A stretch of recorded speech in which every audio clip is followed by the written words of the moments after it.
문재인 전 대통령과 이재명 대표에 대한 검찰 수사는 정점을 이루고 있는 가운데 국힘당 관계자들에 대한 수사는 봐주기 수사가 계속되고 있어 논란이 커지고 있습니다.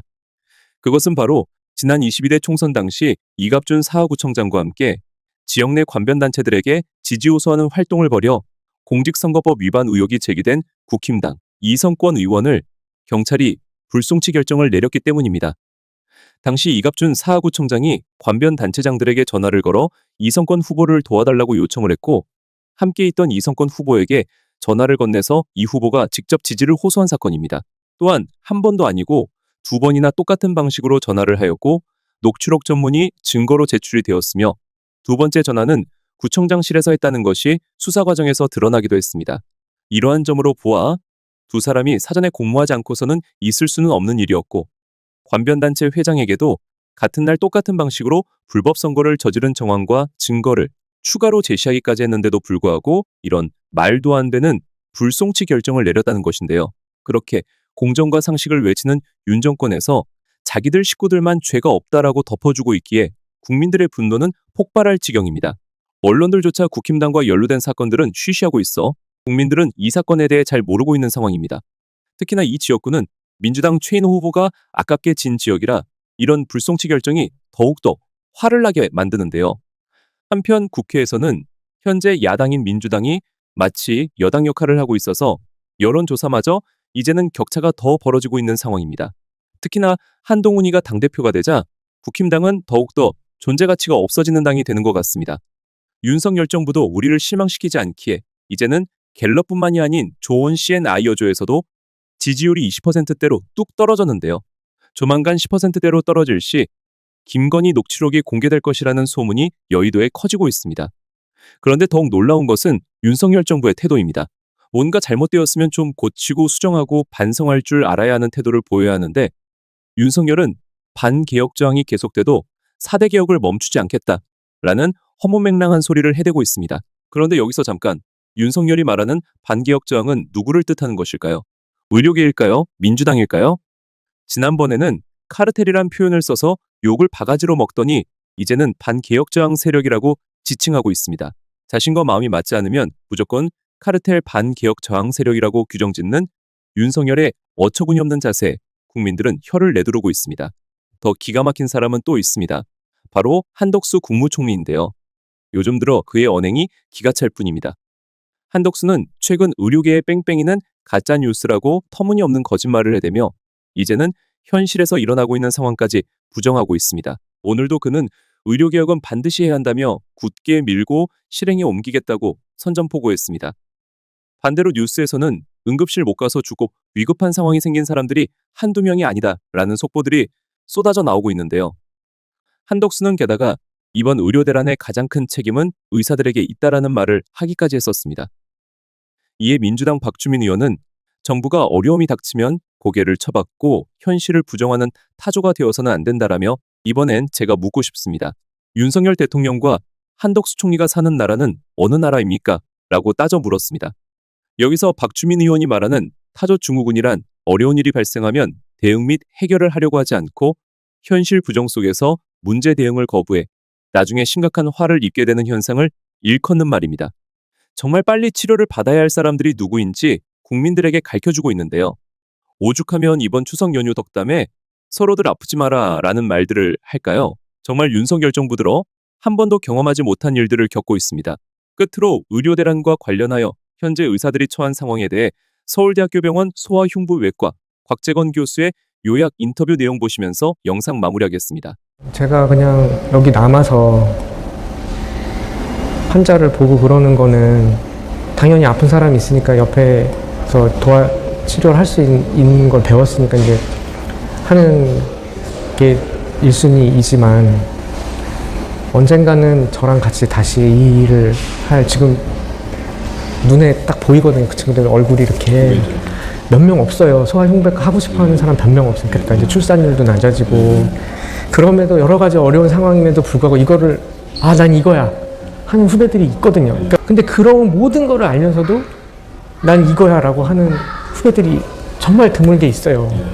올해 정말 운이 좋게 2명이 들어왔고 또 내년에 한 명, 후년에 한 명 있을 것 같은데 그 후배들이 올까봐 왔는데 여기 아무도 없으면 안 되잖아요. 그 친구들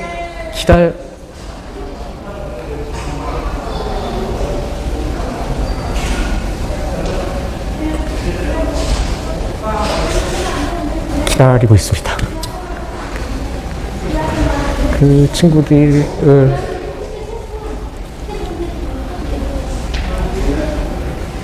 제가 좀 병이 많아가지고 이 일을 얼마나 오래 할 수 있을지 모르겠어요. 아까 이게 허리도 안 좋고 목도 안 좋고 노안도 빨리 오고 그래가지고 제가 없어져도 그 친구들이 이 아픈 애기들을 위해서 할 각오가 돼 있는 애들이거든요.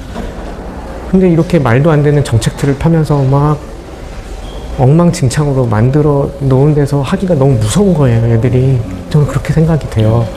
화도 많이 나고. 그러니까 뭐에 화가 나는지는 뭐 많겠지만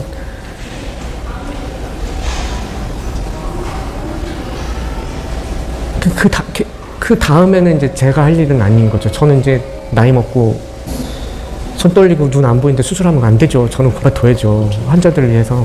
우리가 다 끝나고 늙어 없어지더라도 그런 애기들을 위해서 누군가는 계속 해야 되는데 전문의 중심병원 전문의가 있어야지. 전문의 중심병 얘들이 다 커서 전문의 돼야 되는데 얘들이 안 돌아오는데 무슨 전문의 얘들 와서 니들이 얘들이요. 물론 안 그런 후배들도 있을지도 몰라요. 최소한 저랑 같이 일했던 후배들은 근무 시간 다 돼서 가라 그래도 환자 걱정돼서 못 가요. 그리고 중환자실에서 CPR 하는데 저밖에 당직을 안. 사람이 너무 없어서 잘못하면 애 죽게 생겼어. 그러면은 퇴근한 후배한테 전화해. 너 병원 앞에 사는 거 다 알아.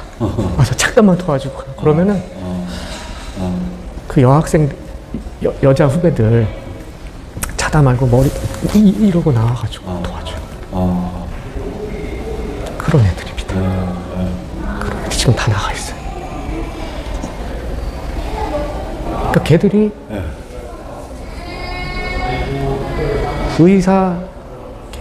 걔들 사람들이 어떻게 의사가 환자 곁을 떠나? 맞는 말이죠. 환자가 있으니까 의사가 있는 거니까.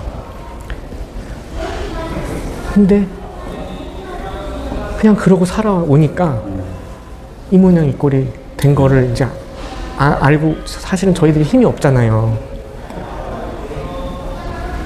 그냥 걔들은 지금 나가 있는 게 자기들이 할 수 있는 그거예요. 그리고 걔들은 지들 선배들이 여기 있는 걸 아니까 너네 믿고 나가 있는 거예요. 우리 믿고 나가 있는 거예요. 잠깐 나가 있는 거예요. 그리고 저랑 같이 일했던 후배들은 돌아오고 싶어 합니다. 근데 이제는 무서워서 못 하겠습니다. 저희들이 얘기하는 여러 가지 주장들이 그냥 오로지 그냥 보통 우리가 생각하는 것처럼 밥그릇 싸움만은 아니라는 거를 좀 알아주셨으면 좋겠고, 물론 뭐 다양한 이해관계가 있겠지만 그래도 뭔가 의사들이 하는 얘기를 좀 합리적으로 한번 받아들여 봐주셨으면, 그 속에 무슨 뜻이 있을까, 너네 또 이런 소리 하네, 이렇게 그냥 치부하지 마시고 도대체 왜 이런 소리를 하는 건지 조금 더 들여다봐야겠다. 의사들이 하는 얘기를 한번 차분히 한번 이렇게 다시 한번 곱씹어 봐주셨으면 좋을 것 같습니다. 솔직히 저는 대통령이 어떤 분인지 전혀 모르고 어떤 성격을 가지신 분인지도 전혀 모르고 그냥 직접 사람들 우 몰고 들어와가지고 다니시지 말고 그냥 몰래 한번 오셔서 저랑 같이 당직을 한번 서보시든가, 수술장에 들어가서 이렇게 좀 마스크 쓰고 안 보이게, 누군지 모르게 모자 쓰고, 제가 뭐 해외에서 연수 오신 사람이라고 소개해드리니까 이 사람들이 어떤 마음으로 수술하고 어떤 마음으로 중환자실을 보는지, 그리고 이 사람들이 왜 이렇게 힘들어가지고 이렇게 아우성인지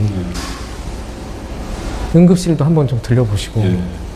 이 고생하는 암 환자들 치료하는 혈액종양 내과 의사들 외래 하루에 100몇 명씩 보는 거 한번 예. 앉아라도 한번 보시고 예. 그냥 앉아있기도 힘든데 100명씩 되는 사람들한테 일일이 다 설명하고 어떻게 살고 있는지 좀 보고 그냥 옆에서 하는 얘기만 듣고 아무 문제 없다고 하지 마시고 딱 24시간만 같이 지내보셔도 잘 돌아간다 뭐 흔들림 없이 뚜벅뚜벅 이런 말씀 못 하실 거예요. 그러니까 주위에 간신배들이 있는 것 같습니다.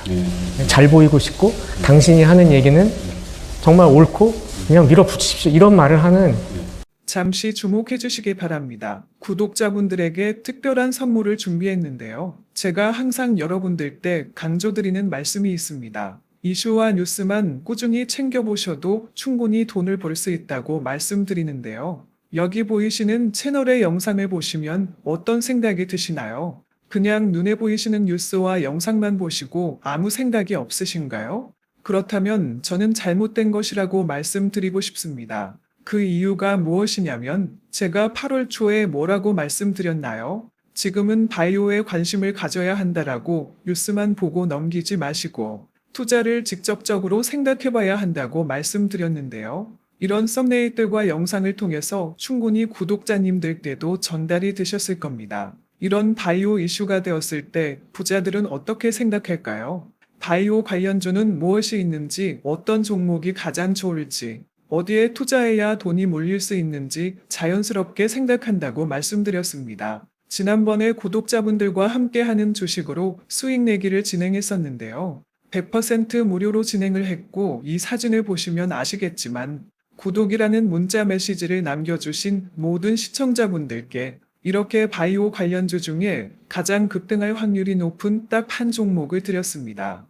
8월 13일에 오정바이오를 추천해 드렸습니다. 여기 나와 있는 사진을 보시면 정확히 얼마에 매수하고 어떤 종목을 사야 하는지 어느 지점에 팔아야 하는지 이런 부분들까지 여러분들에게 정확히 알려드렸는데요. 실제로 많은 분들께서 수입을 보셨습니다. 오른쪽을 보시면 아시겠지만 8월 13일에 오정바이오를 소개해드리고 나서 실제로 며칠이 지나지 않고 이렇게 주가가 상한가가 되었습니다. 당시에도 굉장히 많은 분들이 제가 드린 이 종목으로 수익을 내셨습니다. 지난번과 똑같이 구독이라는 문자를 보내주시면 이번에 이슈가 되고 있는 주식 중에 앞으로 대장주의 구실을 하면서 주가가 가장 크게 상승할 한 종목을 시청자분들에게 문자로 종목명과 사고자 하는 시점을 모두 알려드리겠습니다. 이 영상을 보시고 계시는 시청자분들 중에 종목이 궁금하다 하시는 분들은 남녀노소 시간대 상관없이 이렇게 상단에 번호를 항상 남겨놓고 있습니다.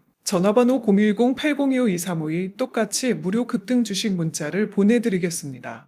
돈을 받는 것도 아니고 투자를 대신해 드리는 것도 아니고 부담 없이 구독 문자 보내주시면 되십니다. 수익이 나신다면 구독과 좋아요 한 번씩 부탁드립니다.